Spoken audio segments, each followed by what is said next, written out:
কেন এলে আজ সন্ধ্যায়? সময় তো গড়িয়ে গেল, বহু ঘটনা প্রবাহিত হচ্ছে বাংলার মাটিতে। অতীতকে স্মরণ করলে দেখা যায় যে আমি গিয়েছিলাম রংপুরে বহুবার। একটু স্মৃতিচারণ করি।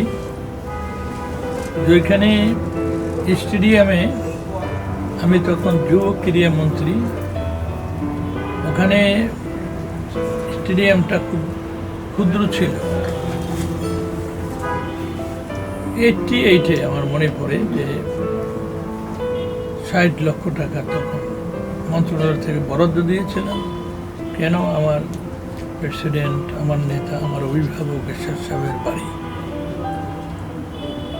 বিশ্বাস সাহেবের মাকে নিয়ে গেলাম ওখানে একটা গুচ্ছু গ্রামে, মানুষের থাকার ব্যবস্থা করলাম। তিনি এটা উদ্বোধন করলেন খালাম্মা। এইভাবে জড়িয়েছিলাম এই পরিবারের সাথে। পল্লীবন্ধু চলে গেলেন, সব তছনছ হয়ে গেল, এলোমেলো হয়ে গেল অতীতের সকল দিনগুলো। কিছু সময়ের ব্যবধানে জি.এম. কাদের সাহেব দায়িত্ব নিলেন নিজের থেকেই। সে বহু ঘটনার পিছনে কত সময় আছে সামনে, হয়তো বেঁচে থাকি বলতে হবে। আর যদি সকল বলার সমাপ্তি রেখা টানেন জি.এম. কাদের সাহেব, তাইলে এমনি বলা যাবে, আমি সাক্ষাৎকারে বলবো না। তো তাদের পরিবারের সাথে আমি কঠিনভাবে, নিবিড়ভাবে, গভীরভাবে জড়িত আছি। তিনি কর্মজীবন থেকে ফিরে এসে আমাদের সকলের সহযোগিতা পেয়েছেন, যারা আমরা সরকারের মন্ত্রী ছিলাম, সরকারের বহু জায়গায় দায়িত্বে ছিলাম, বহু কর্মকাণ্ডে ছিলাম। তিনি হয়তো ভুলে গেছেন যে এই দলে যারা মহাসচিব ছিল, তারা প্রধানমন্ত্রী ছিল, স্বরাষ্ট্রমন্ত্রী ছিল। একজন মহাসচিবের মেয়ে এখন সর্বোচ্চ আদালতের সে বিচারপতি, সিনিয়র বিচারপতি। তো আমরা তো এইভাবে গত দিনগুলো পার্টির ভিতরে থেকেই আমরা কাজ করে আসি। যারা চলে গেছেন, যেমন মওদুদ সাহেব, মিজান চৌধুরী সাহেব, শাহ মুয়াজ্জেম সাহেব, মাহবুর রহমান সাহেব, এরা সবাই মন্ত্রী ছিল। মাহমুদুল হাসান সাহেব একজন জেনারেল ছিল।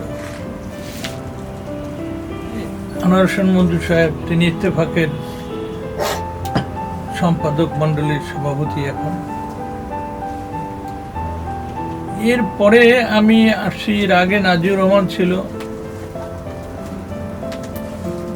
কখনো এই দলকে সেরে যায়নি, সুখে দুঃখে, ভালোতে মন্দতে, এমনকি কারাগারে বসেও দোয়া করছে। 2 বছর কারাগারে ছিলাম, 91-92। এবং ম্যাডাম রওশনের সাথ যেদিন বের হলেন, তার আগের দিন সন্ধ্যায় আমি মুক্ত হলাম কুমিল্লা কারাগার থেকে। তো এখন ওনারা দুজন যদি, কাদের সাহেব, ম্যাডাম রওশনের সাথ যদি এখানে থাকতো, বা তাদের নিজস্ব আঙ্গিনায় যদি কোনো আলোচনা সভা হতো, আমরা থাকতাম সবাই মিলে, কত ভালো হতো। কেন হলো না, কে দায়ী, সেই কথা অল্প সময় বলা যাবে না। তবে আমি আবেদন রাখবো বাংলাদেশের 64টি জেলায় এবং 460টি, এখন মনে হয় 90টি হয়েছে, সকল জেলার নেতা কর্মীদেরকে, সহকর্মীদেরকে বলবো যে আমিও তো আপনাদের পাশে ছিলাম, আপনাদের সাথে ছিলাম। অনেক দিন আমি মহাসচিব নেই, কিন্তু যখন ছিলাম তখন সবসময় ছিলাম। এবং স্যারের, আমাদের প্রিয় নেতা এরশাদ সাহেবের মা যখন ইন্তেকাল করলেন, আমরা ওখানে সব ক্যাবিনেট মিনিস্টার, এবং যেদিন মেজবান হলো সেদিন আমি জি.এম. কাদের সাহেবকে দেখলাম সার্কিট হাউসে, এবং তার পরিচয় জানার পরে তাদের চেয়ার ছেড়ে দিলাম, সোফায় বসাইলাম, কত ভালোবাসা দিলাম, শ্রদ্ধা দিলাম, অনেক স্মৃতি। কিন্তু কিছু কি তার মনে পড়ে না? এই যে এখানে সোফাটা দেখেন, এখানে তিনি রেস্ট নিয়েছিলেন। স্যার, আমি ওই সামনের সোফায় বসে কথা বলতেছিলাম, আরও কিছু নেতারা ছিল। একটি নিষ্ঠুর আচরণ তিনি আমাকে অব্যাহতি দিয়ে প্রমাণ করলেন।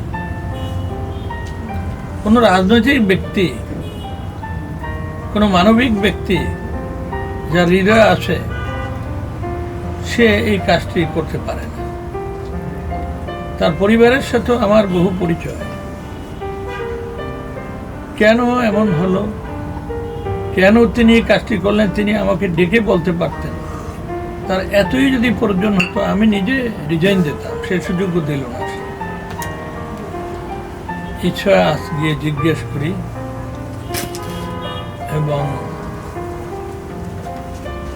তাকে এই ঘটনার জন্য কে দায়ী সেটা শুনতে ইচ্ছে হয়।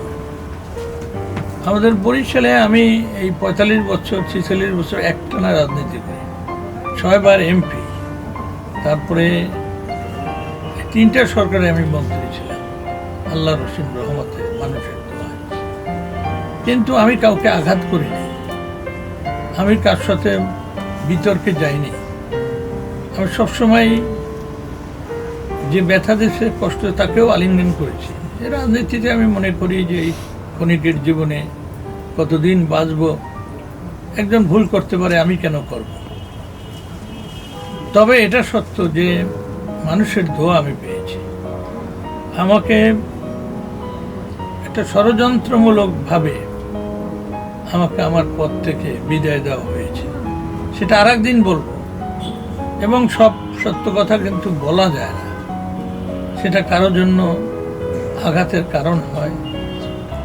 আমি ব্যথিত হৃদয়ে সব ভুলে যাই এবং সামনে চলে। আমি বিশ্বাস করি যে জীবনের স্বল্পতম সময় সবার জন্য যদি কিছু করতে পারতাম, সেটাই আমার প্রচেষ্টা। আমার সহকর্মী অনেক ছোট সময় তাদের পেয়েছি, ছাত্র সমাজ, যুব সংগতিতে, জেলা পর্যায়ে, কিন্তু আজ তাদের বয়স হয়েছে। আর জীবন সন্ধ্যাবেলায় সবার কথা আমার মনে পড়ে, যে আমি আবার তাদের কাছে ফিরে যাই, তাদের খোঁজ খবর নেই, তাদের সাথে রাখি এবং তাদের জীবনে একটু সময় যদি একটু তাদের জন্য আলোর পথ দেখাতে পারি, সেটাই হবে আমার সকল পরিশ্রমের সার্থকতা, সফলতা। আমি আর কিছু চাই না। রাজনীতিতে পরিবর্তন হবে, চিরদিন এক চেয়ারে কেউ থাকেও না। তবে আমি অনেক কিছু দেখলাম, জাতীয় পার্টি কত ষড়যন্ত্র, কত পরিণতি, আমি সেটা দেখলাম। মিজান চৌধুরী সাহেব প্রধানমন্ত্রী ছিল, শাহ মোয়াজ্জেম উপপ্রধানমন্ত্রী ছিল, মধুর সাহেব প্রধানমন্ত্রী ছিল, উপরাষ্ট্রপতি ছিল, আমাদের মতিন সাহেব অত্যন্ত মেধাবী মানুষ, সে উপপ্রধানমন্ত্রী ছিল, তার সাথে স্বাস্থ্য মন্ত্রণালয়ে আমি কাজ করেছি।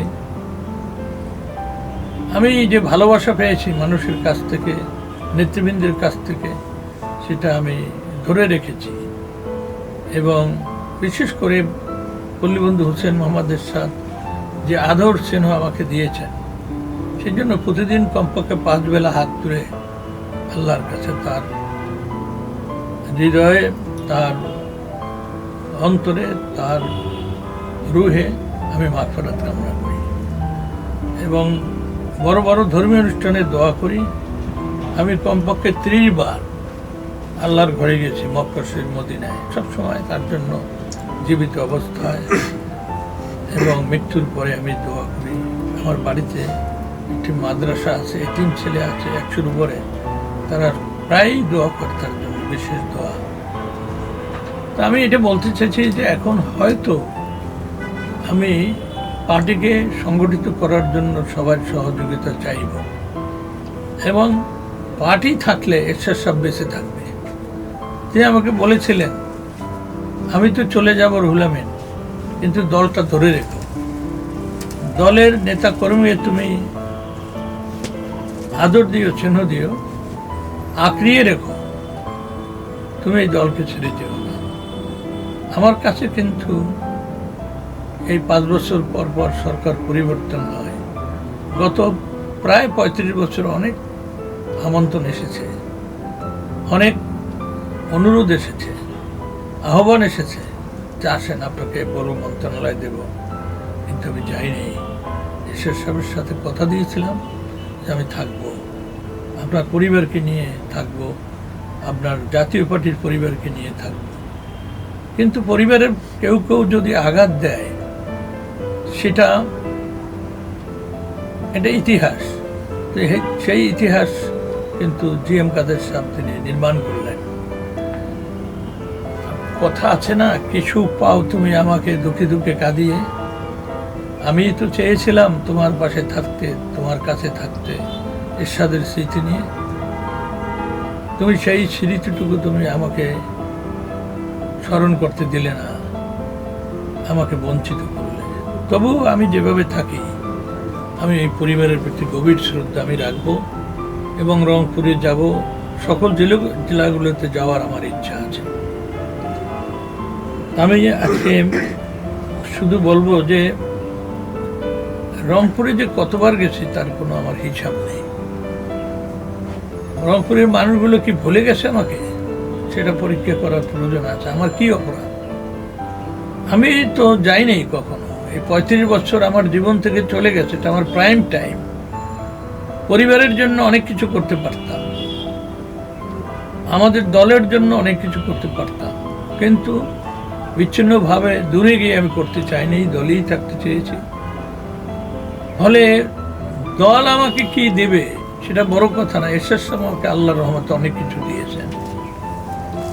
তো যে মানুষগুলোকে পল্লী বন্ধু হোসেন মোহাম্মদ এরশাদ ভালোবাসতেন, তাদের কি সবাই খোঁজ রাখে? নিজের কথা ভাবে, পরিবারের কথা ভাবে, কিন্তু দলের কর্মীরা যারা এই লক্ষ লক্ষ নেতা কর্মী 64টা জেলায় আছে, উপজেলাগুলোতে আছে, তাদেরকে খোঁজ রাখবে কে? তাদের পাশে কে দাঁড়াবে? তাদের প্রয়োজনটা কে মিটাবে? তাদের সমস্যা, তাদের বিপদ হলে কে পাশে দাঁড়াবে? আমি ক্ষুদ্র মানুষ, কিন্তু আমার শেষ জীবনটা আমি নিবেদিত করতে চাই ওই যে লোকগুলো যারা গ্রামে আছে, উপজেলা আছে, জেলায় আছে, তাদের জন্য। আমার সন্তান, একটি মেয়ে ব্যারিস্টার, একটি মেয়ে টিচার, আর ছেলে এই ছোট বড় ব্যবসা দেখে। তা আমার পরিবার তো জাতীয় পার্টির পরিবার অনেক বড়, তাদের জন্য আমি সব সময় এটুকু দিতে চাই। মৃত্যুর আগে যেন তারা মনে করে যে রুহুল আমিন হাওলাদার পাশে আছে সকলকে নিয়ে।